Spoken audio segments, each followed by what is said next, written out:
ওম নমঃ শিৱায় জয় মা লক্ষ্মী নমস্কাৰ বন্ধুসকল পুনে এটা গুৰুত্বপূৰ্ণ ভিডিঅ'লৈ স্বাগতম জনাইছোঁ বৃশ্চিক ৰাশিৰ জাতক-জাতিকাসকলৰ 2026 চনৰ আগষ্ট মাহটো কিদৰে পাৰ হ'ব কোনখিনি ক্ষেত্ৰৰ পৰা আপোনালোকে অলপ ধৈৰ্য ধৰি সাৱধান হৈ আগবাঢ়িব সকলোখিনি তথ্য জানিব পাৰিব এই ৰাশিফল ভিডিঅ'টো হৈছে সম্পূৰ্ণ চন্দ্ৰমা গতি আধাৰিত ৰাশিফল যদি আপোনালোকে নতুনকৈ চাইছে আমাৰ চেনেলটো সাবস্ক্ৰাইব কৰি দিব আহকচোন গুৰুত্বপূৰ্ণ ভিডিঅ'টো আগবাঢ়িছোঁ গ্ৰহৰ অৱস্থান কেনেকুৱা থাকিব আৰু কোনখিনি ক্ষেত্ৰত আপোনালোকে ধৈৰ্য ধৰি কাম কৰিব লাগিব প্ৰেম বৈবাহিক জীৱন কেৰিয়াৰ স্বাস্থ্যৰ আপোনালোকৰ শিক্ষাৰ ক্ষেত্ৰতে হওক কেনে ধৰণৰ ইতিবাচক আৰু নেতিবাচক প্ৰভাৱ পৰিব জানিব পাৰিব আহক গুৰুত্বপূৰ্ণ ভিডিঅ'টো আগবাঢ়িছোঁ বিশেষকৈ 2026 চনৰ আগষ্ট মাহৰ ৰাশিফল অনুসৰি বিশেষকৈ বৃশ্চিক ৰাশিৰ লোকসকলৰ বাবে এই মাহটো শাওণ মাহ যেহেতু চলি আছে আৰু এই মাহত শনি মংগল আৰু শুক্ৰৰ গোচৰে বৃশ্চিক ৰাশিৰ লোকসকলৰ পৰা বিশেষভাৱে অপ্ৰভাৱ পেলাব বুলি কৈছে বিশেষকৈ আৰ্থিক অৱস্থা প্ৰথমতে আহিছোঁ আৰ্থিক অৱস্থা কেনে থাকিব খৰচ অলপ বেছি হ'ব এই আগষ্ট মাহৰ এই সময়খিনিত আগষ্ট মাহটোত বিশেষকৈ বৃশ্চিক ৰাশিৰ লোকসকলৰ খৰচ বেছি হ'ব বুলি কৈছে খৰচ বাঢ়িব ঘৰ চিকিৎসা আৰু সন্তানৰ বাবে টকা পইচা খৰচ হ'ব পাৰে বুলি কৈছে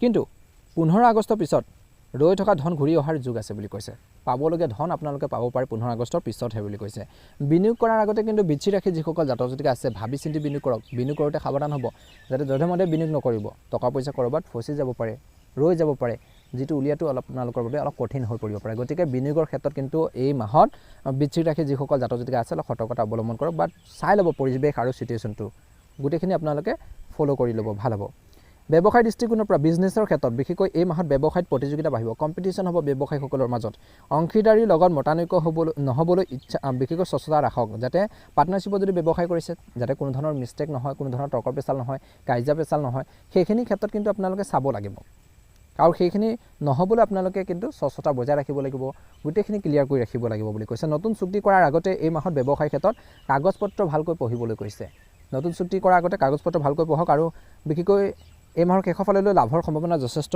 উন্নত হৈছে বুলি কৈছে কেৰিয়াৰৰ দৃষ্টিকোণৰ পৰা চাকৰিজীৱী লোকসকলৰ কামৰ চাপ বাঢ়িব বিভিন্ন কৰ্মৰ লগত জড়িত যিসকল লোক আছে চাকৰিজীৱী বা প্ৰাইভেট ছেক্টৰে হওক বা গভৰ্ণমেণ্ট ছেক্টৰে হওক আৰু যিসকল লোক বিভিন্ন কামৰ লগত জড়িত হৈছে তেওঁলোকৰ বাবে কামৰ চাপ বহুত বেছি বাঢ়িব বুলি কৈছে আগষ্ট মাহত জ্যেষ্ঠসকলৰ পৰা সমালোচনা শুনিবলগীয়া হ'ব পাৰে তেওঁলোকৰ পৰা আপোনালোকৰ লগত থকা বা ছিনিয়ৰ যিসকল লোক আছে তেওঁলোকৰ পৰা কথা শুনিবলগীয়া হ'ব পাৰে মাজে মাজে কিন্তু পৰিশ্ৰমৰ ফলত তৃতীয় সপ্তাহৰ সন্মান আৰু প্ৰমোচনৰ যোগ আছে কিছু লোকৰ যেতিয়া কষ্ট কৰি যাব এই মাহৰ মধ্যভাগৰ সময়খিনিৰ পৰা আপোনালোকৰ ইতিবাচক ফল হোৱাৰ বা কিছু ইতিবাচক আপোনালোকে সঁহাৰি পাব বুলি কৈছে কৰ্মৰ ক্ষেত্ৰত দুখ নিবাৰণ শনিৰ প্ৰভাৱৰ বাবে অলপ বাধা শনিবাৰে তিল তেল আৰু দান কৰক হনুমান চালিচা পাঠ কৰক শনিবাৰে আপোনালোকৰ দুখবোৰ কাটিব বুলি কৈছে বা বাধা যি হৈ আছিল শনি প্ৰভাৱৰ বাবে সেই ধৰণৰ বাধাবোৰ আপোনালোকৰ কিছু পৰিমাণে হ'লেও হ্ৰাস পাব হনুমান চালিচা পাঠ কৰক আৰু শনিবাৰে তিল তেল আপোনালোকে দান কৰক বুলি কৈছে একে সময়তে শিক্ষাৰ ক্ষেত্ৰত এডুকেশ্যন ছাত্ৰ ছাত্ৰীসকলৰ বাবে এই মাহত পঢ়া শুনাৰ ক্ষেত্ৰত মন নবহিব পাৰে যিধৰণে ষ্টাডিৰ ক্ষেত্ৰত মন গুৰুত্ব দিব লাগে ষ্টাডিৰ ক্ষেত্ৰত আপোনালোকে এক্টিভ হ'ব লাগে সক্ৰিয় হ'ব লাগে ছাত্ৰ ছাত্ৰীসকলে বিশেষকৈ মন ইমান এটা নবহিব বুলি কৈছে মনোযোগ কম হ'ব প্ৰতিযোগিতামূলক পৰীক্ষাৰ বাবে কঠোৰ পৰিশ্ৰম কৰিব লাগিব কিন্তু ছাত্ৰ ছাত্ৰীসকলে লাইকলি ল'লে নহ'ব সহজভাৱে ল'লে নহ'ব অলপ চিৰিয়াছনেছ লাগিব বুলি কৈছে আৰু জনা শুনা বা গুৰুৰ পৰামৰ্শ বা শিক্ষাগুৰুসকলৰ পৰা ভাল পৰামৰ্শ লওক কেনেকৈ পঢ়িব কেনেকৈ ষ্টাডি কৰিব কেনেকৈ সফল হ'ব নজনা বিষয়বস্তুবোৰ টপিকবোৰ আপোনালোকে জানিবৰ বাবে চেষ্টা কৰক বুলি কৈছে ভাল হ'ব বুলি কৈছে গতিকে অলপ ষ্টাডি ক্ষেত্ৰত গুৰুত্ব দিয়াটো প্ৰয়োজন আছে ফেমিলিৰ ক্ষেত্ৰত পৰিয়ালৰ দৃষ্টিকোণৰ পৰা এই মাহত বিশেষকৈ ঘৰখনত বা পৰিয়ালত সৰু সুৰা কথা বতৰাৰ বাবে কাজিয়া হ'ব পাৰে বিশেষকৈ ভাই ভনী আৰু মাতৃৰ স্বাস্থ্যৰ প্ৰতি গুৰুত্ব দিয়ক 20 তাৰিখৰ পিছত পৰিৱেশটো শান্ত হ'ব যদি আপোনালোকৰ মাজত ঘৰখনত কিবা এটা বেয়া সিচুৱেশ্যন হৈ আছে সমস্যা হৈছে সেইখিনি 20 তাৰিখৰ পিছত কিছু পৰিমাণে হ'লেও হ্ৰাস পাব সমাধান হ'ব গ্ৰহৰ গোচৰ মংগল আপোনালোকৰ ৰাশিৰ অধিপতি আগষ্টত বিশেষকৈ আপোনালোকৰ গ্ৰহৰ যি অৱস্থানৰ বাবে খং আৰু আৱেগ নিয়ন্ত্ৰণ কৰাটো প্ৰয়োজন আছে কিন্তু মনত ৰাখিব বৃশ্চিক ৰাশিৰ জাতক জাতিকাসকলে খং আৰু আৱেগ নিয়ন্ত্ৰণ কৰিব লাগিব আৰু শুক্ৰ প্ৰেমত সহায় কৰিব বুলি কৈছে এই মাহত একে সময়তে স্বাস্থ্যৰ দৃষ্টিকোণৰ পৰা পেটৰ সমস্যা থাকিব এই মাহত ৰক্তচাপ আৰু অনিদ্ৰা হ'ব পাৰে টোপনি কিছু কম আহিব পাৰে এই মাহত ঠাণ্ডা গৰমৰ পৰা সাৱধান হ'ব লাগিব বুলি কৈছে পানী বেছিকৈ খাওক আৰু নিয়মীয়া আপোনালোকে ব্যায়াম কৰক এক্সাৰচাইজ কৰক মৰ্ণিং ৱাক কৰক নিজৰ সুস্বাস্থ্য বজাই ৰাখিবলৈ চেষ্টা কৰক বিনিয়োগৰ বাবে বিশেষকৈ 2026 চনৰ আগষ্ট মাহটো বৃশ্চিক ৰাশিৰ লোকসকলৰ বাবে কৈছে যে এই মাহত সকলো ঠাইতে বিনিয়োগ কৰোঁতে বহুত বেছি সতৰ্কতা অৱলম্বন কৰিব লাগিব চাই ল'ব জুৱা বা লটাৰীত কিন্তু টকা পইচা কেতিয়াও নলগাব বুলি কৈছে মাটি সম্পত্তিৰ কাম 25 তাৰিখৰ পিছত কৰিলে ভাল হ'ব তাৰ আগত কৰিলে বহুত বেছি জনা শুনা বা অভিজ্ঞ ব্যক্তিসকলৰ পৰা পৰামৰ্শ লৈহে আগবাঢ়ক বুলি কৈছে জীৱন সংগী বৈবাহিক জীৱনত ভুল বুজাবুজি হোৱাৰ চান্স আছে গতিকে ধ্যান ৰাখিব ইগৰ বাবে কিহৰ বাবে তৰ্ক পেচাল হ'ব পাৰে ভুল বুজাবুজি হ'ব পাৰে ইগৰ বাবে সম্পৰ্ক নষ্ট নকৰিব সন্দেহ নকৰিব লগত বহি কথা পাতিলে সমস্যাবোৰ সমাধান হ'ব যিখিনি সমস্যা আছে ফেচ টু ফেচ আপোনালোকে কথা পাতক, বহি লওক, কেনেকৈ সমস্যা সমাধান কৰিব, নিশ্চয়কৈ সলিউশ্যন ওলাব। খং এই মাহত আটাইতকৈ ডাঙৰ পৰীক্ষা। খং এই মাহটো আটাইতকৈ ডাঙৰ পৰীক্ষা বুলি কৈছে। সৰু কথাত খং নকৰিব, কিন্তু মনত ৰাখিব ওম নমঃ শিৱায় আপোনালোকে মন্ত্ৰটো জপ কৰি থাকিব, শান্তি পাব, মনটো শান্ত হ'ব। ওম শব্দটো উচ্চাৰণ কৰিব, ভাল হ'ব। প্ৰেমত কৈছে যে দূৰত্ব আহিব পাৰে, বিশ্বাস ৰাখিব লাগিব বুলি কৈছে। নতুন সম্পৰ্কৰ বাবে মাহৰ শেষৰ সপ্তাহটো আপোনালোকৰ বাবে অশুভ বুলি কৈছে। বৃশ্চিক ৰাশিৰ লোকসকলৰ বাবে বিশেষকৈ মংগলিক আপোনালোকৰ কিছু উপায়। প্ৰতি মংগলবাৰে বিশেষকৈ হনুমান মন্দিৰত আপোনালোকৰ সেন্দুৰ তেল অৰ্পণ কৰক। বজৰং বাণ আপোনালোকে পাঠ কৰক, পাৰিলে বজৰং বাণ পাঠ কৰক, বহুত বেছি ভাল হ'ব বুলি কৈছে। চাকৰিৰ ক্ষেত্ৰত নতুন চাকৰি বিচৰা লোকে বিশেষকৈ অলপ ধৈৰ্য ধৰিব লাগিব।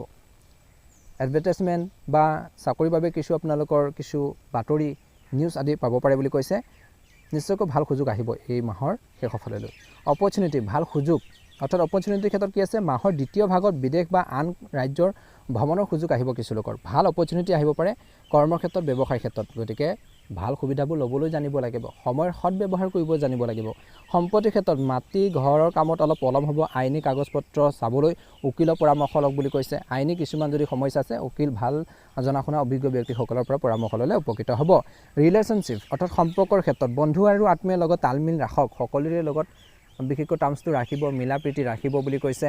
বেছি সন্দেহ নকৰিব বুলি কৈছে, বিশেষকৈ সম্পৰ্কৰ ক্ষেত্ৰত, নহ'লে সমস্যা হ'ব পাৰে। শুভ দিনকেইটা হৈছে আপোনালোকৰ বাবে, শুভ তাৰিখ 4 তাৰিখ, 9 তাৰিখ, 14, 19 আৰু 28 আগষ্ট। শুভ ৰং হৈছে এই মাহৰ বাবে আপোনালোকৰ ৰঙা আৰু মেৰুণ ৰং। শুভ সংখ্যা হৈছে 3 আৰু 9। ট্ৰেভেলৰ ক্ষেত্ৰত যাত্ৰাৰ সময়ত সামগ্ৰী আৰু স্বাস্থ্যৰ প্ৰতি সাৱধান হ'বলৈ কৈছে। কামৰ বাবে বিশেষকৈ কৰা যাত্ৰা লাভজনক হ'ব বুলি কৈছে। বিশেষকৈ উৎখান মাহৰ শেষৰ 10 দিনত আপোনালোকৰ আত্মবিশ্বাস আৰু কৰ্মৰ ক্ষমতাৰ বৃদ্ধি পাব। বাস্তুৰ কিছু টিপছ মনত ৰাখক এই মাহত। ঘৰৰ দক্ষিণ দিশত ৰঙা আপোনালোকে চাকি বন্তি এগছ জ্বলাওক, বিশেষকৈ ইয়াৰ ফলত মংগলৰ শক্তি ভাল হ'ব বুলি কৈছে। সতৰ্কবাণী বিশেষকৈ কাৰোবাক ধাৰত টকা নিদিব। গাড়ী চলাওঁতে ফোন আপোনালোকে লৈ নল'ব। আইনী কামত খৰখেদা নকৰিব, মনত ৰাখিব, নহ'লে সমস্যা হ'ব পাৰে। বিশেষকৈ মনত ৰাখিব লাগিব অতিৰিক্ত শক্তি আপোনালোকৰ ভিতৰত শক্তি সৃষ্টিশীল কামত ব্যৱহাৰ কৰক। খেল ব্যায়াম কৰক, নতুন স্কিল শিকক, নতুন কথাবোৰ শিকক, এডুকেশ্যন লওক, তেতিয়াহে আপোনালোকৰ ভাল হ'ব। নতুন শিকিবলৈ চেষ্টা কৰক, স্কিলবোৰ শিকিবৰ বাবে চেষ্টা কৰক। এই মাহত ভাল প্ৰতিফলন দেখিব। যশ আৰু খ্যাতি সমাজত আপোনালোকৰ সন্মান বাঢ়িব, কিন্তু বিনয় হৈ থাকক বুলি কৈছে। সকলোৰে লগত আণ্ডাৰষ্টেণ্ডিং বজাই ৰাখিব, মিলা প্ৰীতি ৰাখিব। কাৰো ওপৰত খং ৰাগ অহংকাৰ তেনেকুৱা ধৰণৰ ভাৱবোৰ আপোনালোকে নাৰাখিব, নম্ৰ হৈ থাকক বুলি কৈছে। আটাইতকৈ গুৰুত্বপূৰ্ণ কথা এই মাহত ধৈৰ্য আৰু সংযম, এই দুইটা কথা কিন্তু মনত ৰাখিলে যথেষ্ট পৰিমাণে আগষ্ট মাহটো আপোনালোকৰ বাবে ভাল হৈ যাব বুলি কৈছে। আগষ্ট 2024 আপোনালোকৰ বিশেষ উপায় হৈছে বৃশ্চিক ৰাশিৰ লোকসকলৰ বাবে 1 নম্বৰতে প্ৰতিদিনে শিৱলিংগত কেঁচা গাখীৰ আৰু বেলপাত অৰ্পণ কৰিলে উপকৃত হ'ব। প্ৰতিদিন নকৰিলেও সোমবাৰ দিনটোত কৰক, ভাল হ'ব, বা যেতিয়া আপুনি ফ্ৰী হয় সময় ওলাই সেইটো সময়ত কৰক, ভাল হ'ব। 2 নম্বৰত হৈছে মংগলবাৰে 7টা লং আৰু 7টা কলা গোলমৰিচ নদীত প্ৰবাহিত কৰক, নদীত উটুৱাই দিয়ক, ভাল হ'ব। শনিবাৰে গৰীবক কলা তিল, গৰীব দুখীয়া মানুহক, বিশেষকৈ দুখীয়া মানুহ কৈছে, দৰিদ্ৰ মানুহক কলা তিল আৰু উৰদ দাইল আপোনালোকে দান কৰক, বহুত বেছি ভাল হ'ব। ওম নমঃ শিৱায় মন্ত্ৰটো জপ কৰিব। সামগ্ৰিকভাৱে আপোনালোকৰ বাবে এই আগষ্ট মাহটো মিশ্ৰিত, কিন্তু শেষত লাভজনক হ'ব।